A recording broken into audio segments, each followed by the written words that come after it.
For nearly 8 decades, aircraft carriers have been the ultimate symbol of naval power, floating air bases that project dominance hundreds of kilometers from home shores. But that era is now under serious challenge. India has unveiled a weapon designed not to chase ships but to erase the advantage of aircraft carriers in altogether. The long-range anti-ship missile, a hypersonic glide weapon that has been developed specifically to counter high-value naval assets, including Chinese carrier strike groups operating in the Indian Ocean region. This is not just another missile test, it's a doctrinal shift. Now,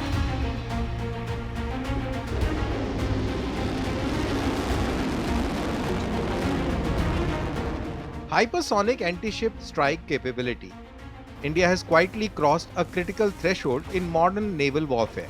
Developed by Defense Research and Development Organization, the long-range anti-ship missile LRASHM represents India's entry into the small and exclusive club of nations with operational hypersonic anti-ship strike capability.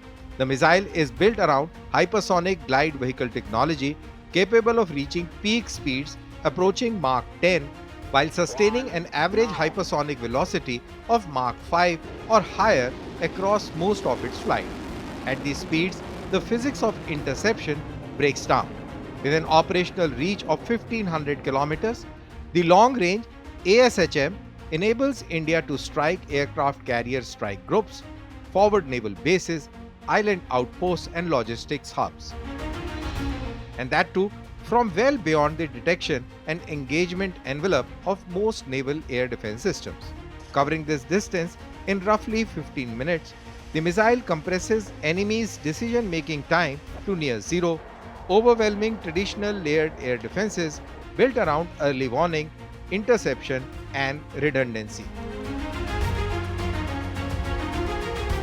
Flight behavior sets the LRASHM apart.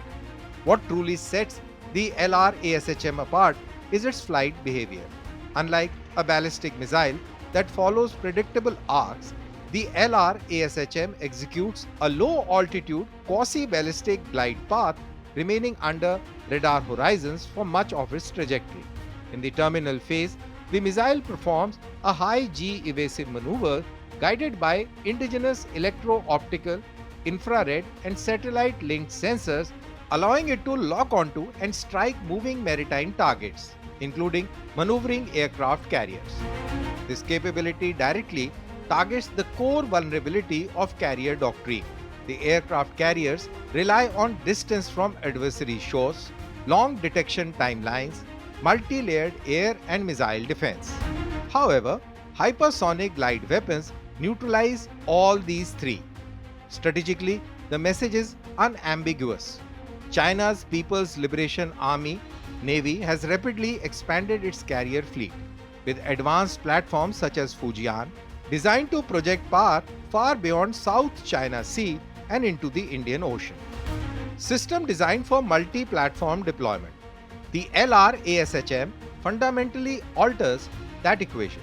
By deploying these missiles through land-based coastal batteries, India can establish powerful anti-access, anti-denial zones, particularly around Andaman and Nicobar Islands and Lakshadweep, dominating choke points like the Malacca Strait, through which majority of China's energy and trade flows. The missile is optimized for conventional warheads during initial induction, delivering devastating kinetic and explosive impact. With a payload capacity of approximately 350 kilograms, more than sufficient to cripple or mission kill a super carrier. The system is designed for multi-platform deployment, land, sea and potentially air, providing India with flexible strike options across domains. Operational planning points to a large-scale induction by the early 2030s, potentially numbering in hundreds across Indian Navy, Army and the Air Force. This builds directly on India's hypersonic development lineage, including the BrahMos cruise missile program and hypersonic technology demonstrator vehicle, moving from experimentation to battlefield-ready deployment.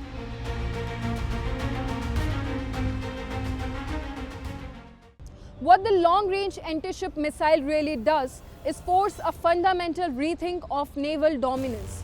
Aircraft carriers are no longer just expensive assets, they are increasingly vulnerable. For Chinese naval planners, operating carriers in the Indian Ocean now comes with a new reality. They can be detected, tracked, and struck at hypersonic speeds with little warnings and limited defensive options. This missile doesn't just threaten ships, it threatens the very idea that carriers can operate freely near India's maritime backyard. This is deterrence by denial and its fundamental changes the balance. Speed has always defined power at sea.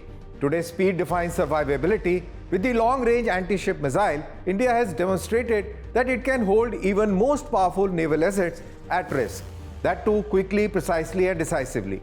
In the evolving chessboard of Indo-Pacific, aircraft carriers may still rule the seas, but not now. They sail under the hypersonic shadow.